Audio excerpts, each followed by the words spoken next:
नमस्कार दोस्तों, स्वागत है आपका जरधारी क्लासेस में। आज हम चर्चा करने वाले हैं उत्तराखंड मासिक करंट अफेयर का। ये है फरवरी 2026। तो फरवरी 2026 के महत्वपूर्ण उत्तराखंड के करंट अफेयर की हम यहाँ पर चर्चा करने वाले हैं। दोस्तों, लास्ट में आपसे एक प्रश्न पूछा जाएगा जिसका जवाब आपको कमेंट बॉक्स में देना है। तो चलिए शुरू करते हैं आज की वीडियो। दोस्तों, यदि आप यूकेपीएससी, यूकेटीपीएससी या उत्तराखंड की किसी भी प्रतियोगी परीक्षा की तैयारी कर रहे हैं तो अब आपकी पूरी तैयारी एक ही जगह पर उपलब्ध है, जरधारी क्लासेस ऐप में। यहाँ पर आपको मिलता है full video courses, class wise notes और टेस्ट सीरीज। एग्जाम पैटर्न के अनुसार आपको यहाँ पर कंटेंट दिया गया है और सरल भाषा में पूरा सिलेबस आपको समझाया गया है। उत्तराखंड कॉम्पिटिटिव एग्जाम के लिए जरधारी क्लासेस का ऐप आज ही प्ले स्टोर से इंस्टॉल कीजिए। क्वेश्चन नंबर 1 है, उत्तराखंड सरकार की नई पहल के तहत पहले चरण में किन 3 पर्वतीय निकायों को स्मार्ट सिटी की तर्ज पर विकसित करने की मंजूरी दी गई है?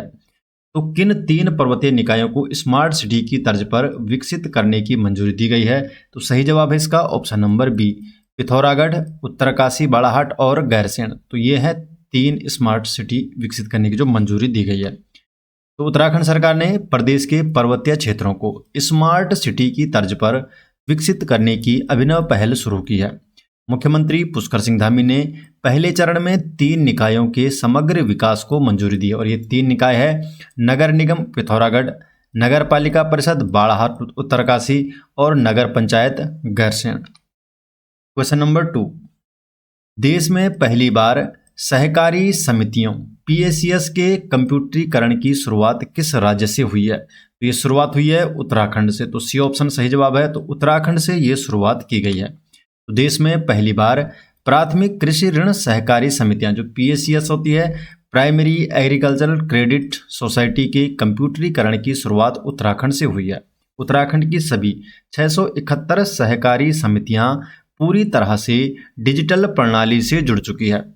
उत्तराखंड की 95 विकास खंडों में एकीकृत सामूहिक सहकारी खेती इंटीग्रेटेड कलेक्टिव कोऑपरेटिव फार्मिंग का मॉडल लॉन्च किया गया है। क्वेश्चन नंबर 3 है, हाल ही में किस जिले में 3300 करोड़ की लागत वाली शारदा रिवर कॉरिडोर परियोजना का शिलान्यास किया गया है? तो ये कहाँ किया गया है? सही जवाब है ऑप्शन नंबर बी, चंपावत में। ऑप्शन नंबर बी है चंपावत में। डिटेल जान लेते हैं। मुख्यमंत्री पुष्कर सिंह धामी ने चंपावत जिले के टनकपुर में शारदा रिवर कॉरिडोर परियोजना की आधारशिला रखी। तो चंपावत जिले में शारदा रिवर कॉरिडोर की यहाँ पर परियोजना की आधारशिला रखी गई है। यहाँ पर इसकी जो निवेश है, कुल प्रस्तावित जो निवेश है वो है 3300 करोड़ रुपये, जिसमें लगभग 200 वर्ग किलोमीटर क्षेत्र में ये परियोजना फैली हुई है। इसमें प्रथम चरण में शारदा घाट पुनर्विकास के लिए 10.7 करोड़ रुपये और टनकपुर ड्रेनेज सिस्टम के लिए 66 करोड़ रुपए आवंटित किया गया है। इससे चूका में हेलीपैड और बहुमंजिला पार्किंग का निर्माण होगा, जिससे कनेक्टिविटी बेहतर होगी।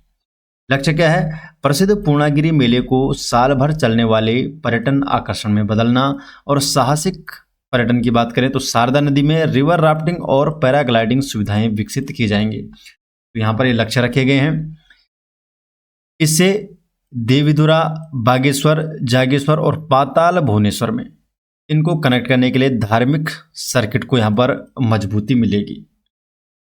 जो महाकाली या काली नदी है, जिसे चंपावत में शारदा नदी के नाम से भी जाना जाता है, ये उत्तराखंड में भारत और नेपाल सीमा के साथ ये बहती है।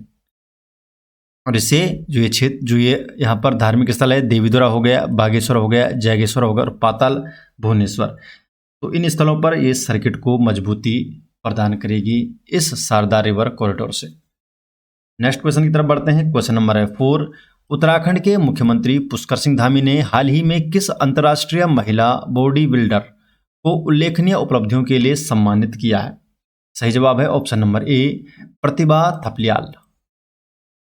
तो मुख्यमंत्री पुष्कर सिंह धामी ने उत्तराखंड की बेटी एवं अंतर्राष्ट्रीय महिला बॉडी बिल्डर प्रतिभा थपलियाल को सम्मानित किया। 40 वर्षीय प्रतिभा थपलियाल की प्रमुख उपलब्धि है वर्ष 2023 में राष्ट्रीय बॉडी बिल्डिंग चैंपियनशिप में स्वर्ण पदक। एशियाई बॉडी बिल्डिंग चैंपियनशिप में प्रतिभा ने कांस्य पदक जीता है।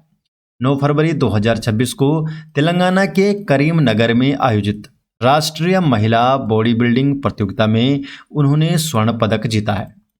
प्रतिभा थपलियाल उत्तराखंड के पौड़ी गढ़वाल जिले के यमकेश्वर ब्लॉक की मूल निवासी है। तो पौड़ी गढ़वाल से इनका संबंध है। क्वेश्चन नंबर 5, हाल ही में उत्तराखंड के औली में शीतकालीन विंटर कार्निवाल और राष्ट्रीय स्कीइंग चैंपियनशिप 2026 का उद्घाटन किसने किया? ये उद्घाटन किसके द्वारा किया गया है? सतपाल महाराज के द्वारा। तो बी ऑप्शन इसका सही जवाब है, सतपाल महाराज। तो उत्तराखंड के पर्यटन मंत्री सतपाल महाराज ने औली में शीतकालीन विंटर कार्निवाल और राष्ट्रीय स्कीइंग चैंपियनशिप का उद्घाटन किया। इस 4 दिवसीय कार्यक्रम का आयोजन 13 से 16 फरवरी 2026 तक चमोली जिले के औली में किया जा रहा है। औली में किया गया 13 से 16 फरवरी। चैंपियनशिप में कुल 17 टीमें और 300 से अधिक खिलाड़ी हिस्सा लिया, जिसमें भारतीय सेना और आईटीबीपी की टीमें भी शामिल थी। प्रतियोगिताओं में अल्पाइन स्कीइंग, स्नोबोर्डिंग और स्की माउंटेनियरिंग शामिल है। कार्यक्रम का आयोजन गढ़वाल मंडल विकास निगम द्वारा किया गया, जिसमें आईटीबीपी तकनीकी सहायता और आपातकालीन सेवा प्रदान की। आईटीबीपी के द्वारा तकनीकी और आपातकालीन सेवाएं प्रदान की। औली 2500 से 3050 मीटर की ऊंचाई पर स्थित भारत का प्रमुख स्कीइंग स्थल है। उत्तराखंड के अन्य प्रमुख स्कीइंग स्थलों के बारे में बात करें तो है दयारा बुग्याल, मुनस्यारी और मुंडाली। ये कुछ प्रमुख स्की स्थल है उत्तराखंड में। क्वेश्चन नंबर 6, रक्षा मंत्री राजनाथ सिंह ने किस पर्वत शिखर के लिए नेहरू पर्वतारोहण संस्थान NIM और जवाहर पर्वतारोहण संस्थान JIMNWS के संयुक्त अभियान को हरी झंडी दिखाई है? तो ये कौन सा अभियान है? ऑप्शन नंबर बी सही है, माउंट एकांकागुआ। तो माउंट एकांकागुआ को रक्षा मंत्री राजनाथ सिंह ने हरी झंडी दिखाई है। तो रक्षा मंत्री राजनाथ सिंह ने माउंट एकांकागुआ इसके लिए संयुक्त पर्वतारोहण अभियान को हरी झंडी दिखाई है। यह अभियान नेहरू पर्वतारोहण संस्थान NIM, Nehru institute of mountaineering Uttarkashi और जवाहर पर्वतारोहण एवं शीतकालीन खेल संस्थान JIMNWS, Jawahar institute of mountaineering and winter sports, जो कि पहलगाम में है, इनका एक संयुक्त प्रयास है। माउंट एकांकागुआ ये दक्षिण अमेरिका के अर्जेंटीना देश के मेडोजा प्रांत में स्थित है। तो जो ये पर्वत शिखर है ये कहाँ स्थित है? अमेरिका के अर्जेंटीना देश के मेंडोजा प्रांत में स्थित है। ये एशिया के बाहर विश्व की सबसे ऊंची चोटी है, जिसकी ऊंचाई लगभग 6961 मीटर अर्थात 22837 फीट के बराबर है। ये पर्वत दक्षिणी और पश्चिमी गोलार्ध का सबसे ऊंचा बिंदु है। तो साउथर्न एंड वेस्टर्न हेमिस्फीयर का ये सबसे ऊंचा बिंदु है। इस 6 सदस्यीय दल का नेतृत्व NIM निम के प्रधानाचार्य कर्नल हेमचंद्र सिंह द्वारा किया गया। एकांकागुआ विश्व की सबसे लंबी पर्वत श्रृंखला एंडीज का ये हिस्सा है। ये दुनिया के 7 महाद्वीपों की 7 सबसे ऊंची चोटियां यानी 7 समिट में शामिल है। तो ये 7 समिट में शामिल है और इसकी उत्पत्ति नाज़का प्लेट के दक्षिण अमेरिकी प्लेट के दबने की प्रक्रिया से हुई है। क्वेश्चन नंबर 7, हाल ही में उत्तराखंड के मुख्यमंत्री पुष्कर सिंह धामी द्वारा शुरू की गई मुख्यमंत्री एकल महिला स्वरोजगार योजना के तहत परियोजना लागत पर कितना प्रतिशत अनुदान सब्सिडी प्रदान किया जाएगा? तो कितना प्रतिशत की सब्सिडी यहाँ पर प्रदान की जाएगी? अधिकतम 1.5 लाख रुपए तथा 75% की सब्सिडी यहाँ पर प्रदान की जाएगी। तो मुख्यमंत्री पुष्कर सिंह धामी ने देहरादून में मुख्यमंत्री आवास पर मुख्यमंत्री एकल महिला स्वरोजगार योजना chief minister single women self employment scheme का शुभारंभ किया। इस योजना का जो क्रियान्वयन है महिला सशक्तिकरण एवं बाल विकास विभाग WECD women empowerment and child development द्वारा किया जा रहा है। ये जो परियोजना है, परियोजना की लागत 2 लाख रुपए तक की जो परियोजना लागत होगी, इसमें सरकार का अनुदान जो सब्सिडी होगी 75% या अधिकतम 1.5 लाख रुपए, इसमें से जो भी कम होगा तो 75% जो सब्सिडी है वो सरकार देगी और 25% जो शेष धनराशि होगी ये लाभार्थी को स्वयं चुकाने होगी, स्वयं के या बैंक ऋण के द्वारा। पात्रता, कौन इसमें पात्रता है? विधवा, परित्यक्ता, तलाकशुदा, एसिड अटैक सर्वाइवर, अपराध पीड़ित और किन्नर व्यक्ति, ये इनमें पात्रता है। पहले चरण में डायरेक्ट बेनिफिट ट्रांसफर के माध्यम से हस्तांतरण की प्रक्रिया की बात करें तो 6 जिलों की 484 लाभार्थियों के खातों में 3.45 करोड़ की धनराशि यहाँ पर हस्तांतरित की गई है। जिलेवार संख्या की बात करें पहले चरण में तो बागेश्वर में 42 है, देहरादून में 191, नैनीताल में 75 लाभार्थी, पौड़ी में 66, टिहरी में 23 और उधम सिंह नगर में 87। उत्तराखंड की महिला सशक्तिकरण एवं बाल विकास मंत्री हैं रेखा आर्या और शेष 7 जिलों की लगभग 540 महिलाओं को महीने के अंत तक 4 करोड़ की राशि प्रदान करने की यहाँ पर बात की गई है। 7 जिलों की लगभग 540 महिलाओं को। क्वेश्चन नंबर 8 है, विंग्स इंडिया 2026 में best state for promotion of aviation ecosystem का प्रतिष्ठित सम्मान किस राज्य को प्रदान किया गया है? तो ये जो प्रतिष्ठित सम्मान है ये उत्तराखंड को प्रदान किया गया है। तो सी ऑप्शन यहाँ पर सही जवाब है। डिटेल जान लेते हैं। तो उत्तराखंड को best state for promotion of aviation ecosystem विमानन पारिस्थितिकी तंत्र के संवर्धन हेतु सर्वश्रेष्ठ राज्य का सम्मान मिला। यह सम्मान हैदराबाद के बेगमपेट एयरपोर्ट में आयोजित समारोह में प्रदान किया गया। पुरस्कार की बात करें तो किंजरापू राजमोहन नायडू जो कि केंद्रीय नागरिक उड्डयन मंत्री है, तो इनके द्वारा ये पुरस्कार प्रदान किया गया है। उत्तराखंड नागरिक उड्डयन विकास प्राधिकरण Uttarakhand civil aviation development authority ने राज्य की ओर से प्रतिनिधित्व किया। इससे हेली सेवाओं के विस्तार से पर्यटन, आपदा प्रबंधन और स्वास्थ्य सेवाओं में सुधार होगा।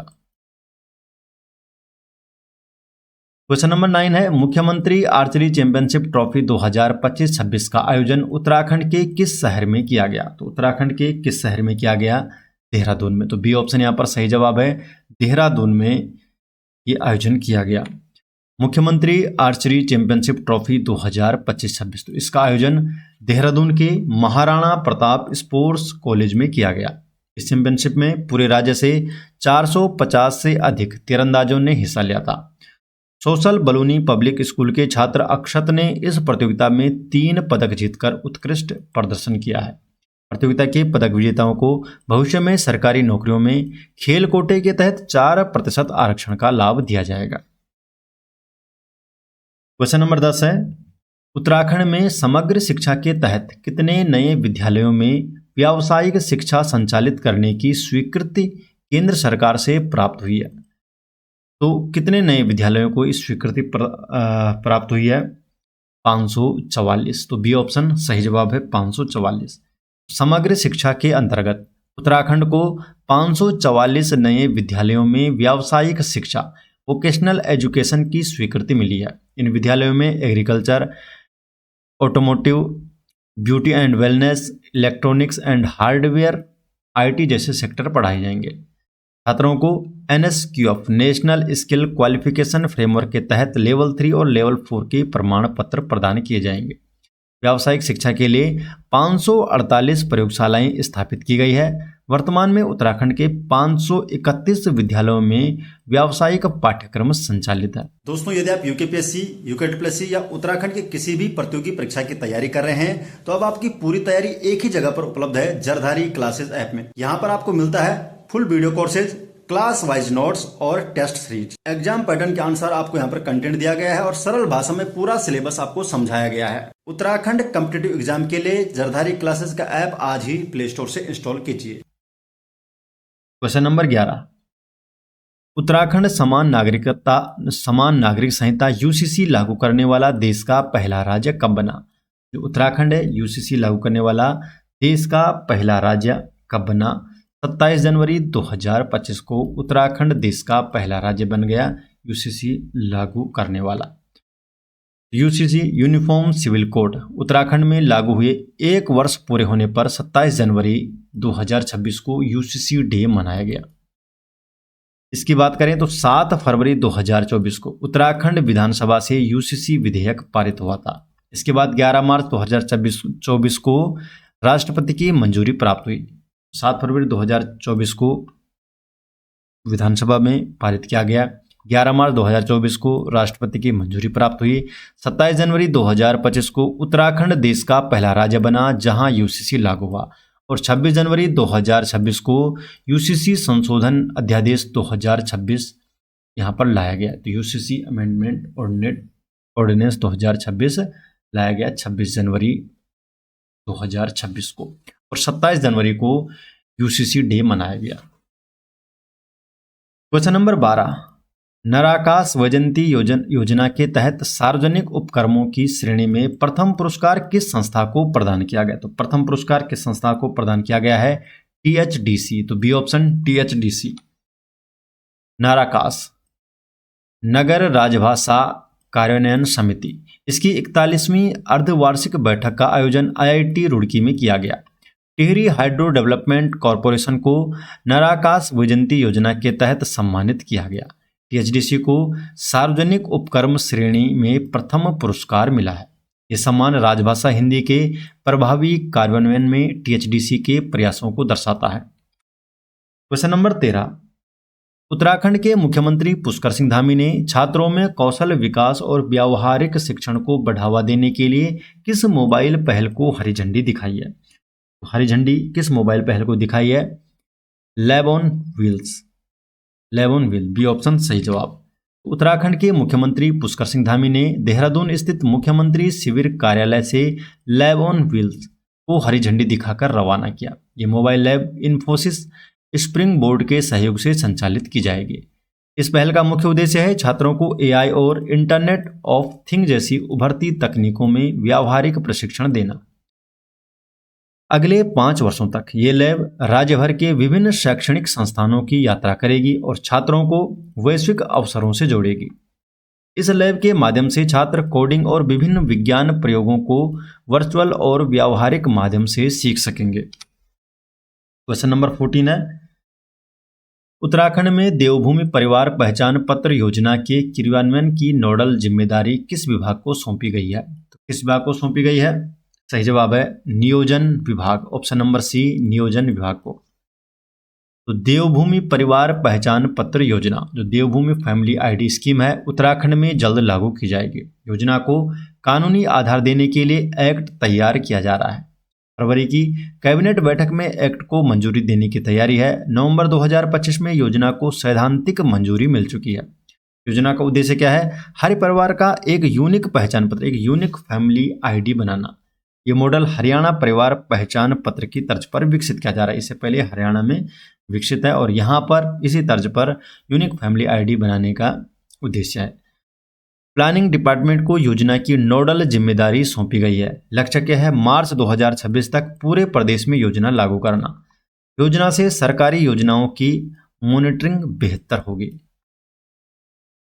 क्वेश्चन नंबर 15 है, जनवरी 2026 में उत्तराखंड के टिहरी में आयोजित साहसिक खेल महोत्सव में किस राष्ट्रीय चैंपियनशिप का समापन किया गया? सही जवाब है ऑप्शन नंबर सी, राष्ट्रीय SIV चैंपियनशिप। डिटेल जान लेते हैं। तो मुख्यमंत्री पुष्कर सिंह धामी ने टिहरी में टिहरी एक्रो महोत्सव और राष्ट्रीय SIV चैंपियनशिप 2026 के समापन समारोह में भाग लिया। SIV simulation of incident in flight, उड़ान के दौरान घटनाओं का अनुकरण। इस योजना का उद्देश्य टिहरी को वैश्विक स्तर पर एडवेंचर टूरिज्म के प्रमुख गंतव्य के रूप में स्थापित करना। क्वेश्चन नंबर 16, केंद्र सरकार द्वारा उत्तराखंड में प्रगति पोर्टल के तहत निगरानी की जा रही बुनियादी ढांचा परियोजनाओं में सर्वाधिक निवेश किस क्षेत्र में किया जा रहा है? तो सर्वाधिक निवेश किस क्षेत्र में किया जा रहा है? सही जवाब है सड़क और राजमार्ग, सी ऑप्शन सही जवाब, सड़क और राजमार्ग क्षेत्र में। उत्तराखंड में केंद्र सरकार द्वारा कुल 42 बड़ी बुनियादी ढांचा परियोजनाएं, इंफ्रास्ट्रक्चर प्रोजेक्ट संचालित की जा रही है, जिनमें कुल 3.5 लाख करोड़ रुपए का निवेश हो रहा है। इनमें से सर्वाधिक जो 23 परियोजनाएं हैं रोड एंड हाईवे क्षेत्र से संबंधित है, जिन पर सबसे अधिक फोकस है। वर्तमान में 19 सड़क परियोजनाएं प्रगति पर है और 4 पूरी हो चुकी है। प्रमुख परियोजनाओं में 4 धाम सड़क परियोजना और दिल्ली देहरादून एक्सप्रेसवे शामिल है। परियोजनाओं की निगरानी प्रगति proactive governance and timely implementation portal के माध्यम से की जा रही है। तो परियोजना की निगरानी जो है प्रगति पोर्टल के माध्यम से की जा रही है। कुल 42 परियोजनाओं में से अब तक 10 पूर्ण हो चुकी है और 32 निर्माणाधीन है। तो 32 क्या है? निर्माणाधीन है। क्वेश्चन नंबर 17, असम में आयोजित 79वीं संतोष ट्रॉफी फुटबॉल चैंपियनशिप में उत्तराखंड का अभियान किस स्थान पर समाप्त हुआ? उत्तराखंड कौन से स्थान पर रहा? 5वें स्थान पर। सी ऑप्शन सही जवाब। तो 79वीं संतोष ट्रॉफी फुटबॉल चैंपियनशिप में उत्तराखंड की टीम ग्रुप ए में 5वें स्थान पर रही है। असम के सिलापाथर स्टेडियम में खेले गए अपने आखिरी ग्रुप मैच में उत्तराखंड को तमिलनाडु से 0-1 से हार का सामना करना पड़ा। अंक तालिका में बंगाल 11 अंक, तमिलनाडु 10 अंक और राजस्थान 7 अंक और असम 6 अंक तथा उत्तराखंड 4 अंक और नागालैंड 2 अंक के साथ रहे। क्वेश्चन नंबर 18, वर्ष 2026 के लिए पद्म भूषण से सम्मानित किए जाने वाले उत्तराखंड के पूर्व मुख्यमंत्री कौन है? तो किन्हें पद्म भूषण से सम्मानित किया गया? सही जवाब है भगत सिंह कोश्यारी को। तो भगत सिंह कोश्यारी पद्म भूषण से सम्मानित किए गए। भारत सरकार ने 2026 के पद्म भूषण पुरस्कारों की घोषणा गणतंत्र दिवस 2026 की पूर्व संध्या पर की और भगत सिंह कोश्यारी को पद्म भूषण 2026 से सम्मानित किया गया। पद्म भूषण जो सम्मान है वो शिक्षा, राजनीति एवं सामाजिक सेवा में दीर्घकालीन योगदान के लिए प्रदान किया गया। जन्म है 17 जून 1942 का, नामती चेताबगढ़ बागेश्वर उत्तराखंड में भगत सिंह कोश्यारी का, और उत्तराखंड के दूसरे मुख्यमंत्री थे और इनका कार्यकाल 30 अक्टूबर 2001 से 1 मार्च 2002 तक रहा है।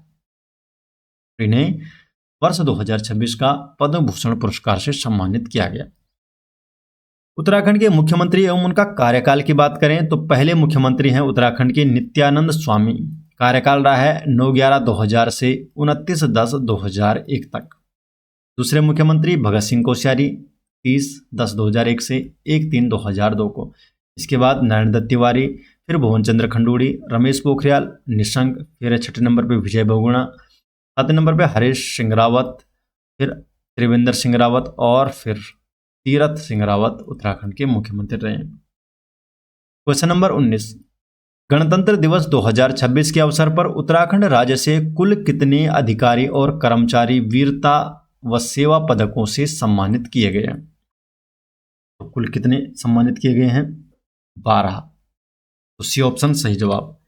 रिपब्लिक डे 2026 देश भर के पुलिस, अग्निशमन, होमगार्ड, सिविल डिफेंस एवं सुधारात्मक सेवा के कुल 982 कर्मचारियों को पदक प्रदान किए गए। उत्तराखंड राज्य से कुल 12 अधिकारी एवं कर्मचारी वीरता एवं सेवा पदकों से सम्मानित हुए। क्वेश्चन नंबर 20, लेह लद्दाख में आयोजित 6वें खेलो इंडिया विंटर गेम्स में उत्तराखंड के किस खिलाड़ी ने फिगर स्केटिंग के नोविस वर्ग में स्वर्ण पदक जीता है? स्वर्ण पदक किसने जीता है? सही जवाब है ऑप्शन नंबर बी, आदर्श सिंह रावत ने। तो 6वें खेलो इंडिया विंटर गेम्स का आयोजन 20 से 26 जनवरी तक लेह लद्दाख के नवांग दोरजे स्टोपदान स्टेडियम में किया गया। इस प्रतियोगिता का आयोजन युवा कल्याण एवं खेल मंत्रालय भारत सरकार के तत्वाधान में किया गया था। उत्तराखंड के आदर्श सिंह रावत ने फिगर स्केटिंग बालक नोविस वर्ग में स्वर्ण पदक हासिल किया। खेलो इंडिया विंटर गेम्स के इतिहास में पहली बार फिगर स्केटिंग स्पर्धाओं को शामिल किया गया था। फिगर स्केटिंग एक आकर्षक शीतकालीन खेल है जिसमें एथलीट विशेष जूतों स्केट्स पहनकर बर्फ की सतह पर कलात्मक अंदाज में स्केटिंग करते हैं। क्वेश्चन नंबर 21, उत्तराखंड कैबिनेट द्वारा अनुमोदित ग्रीन हाइड्रोजन नीति 2026 के तहत राज्य ने वर्ष 2030 तक प्रतिवर्ष कितनी हरित हाइड्रोजन उत्पादन क्षमता हासिल करने का लक्ष्य रखा गया है? इस प्रश्न का जवाब दोस्तों आपको देना है कमेंट सेक्शन में। दोस्तों यदि आप यूकेपीएससी, यूकेटीपीएससी या उत्तराखंड के किसी भी प्रतियोगी परीक्षा की तैयारी कर रहे हैं तो अब आपकी पूरी तैयारी एक ही जगह पर उपलब्ध है, जरधारी क्लासेस ऐप में। यहाँ पर आपको मिलता है full video courses, class wise notes और टेस्ट सीरीज। एग्जाम पैटर्न के अनुसार आपको यहाँ पर कंटेंट दिया गया है और सरल भाषा में पूरा सिलेबस आपको समझाया गया है। उत्तराखंड कॉम्पिटिटिव एग्जाम के लिए जरधारी क्लासेस का ऐप आज ही प्ले स्टोर से इंस्टॉल कीजिए। आशा करते हैं आपको वीडियो पसंद आई। वीडियो पसंद आए तो वीडियो को लाइक कीजिए, अपने अधिक से अधिक दोस्तों को इस वीडियो को शेयर कीजिए। अगर आप चैनल में पहली बार आए तो चैनल को सब्सक्राइब जरूर कीजिए। तो मिलते हैं दोस्तों नेक्स्ट वीडियो के साथ, तब तक के लिए आपका बहुत बहुत धन्यवाद।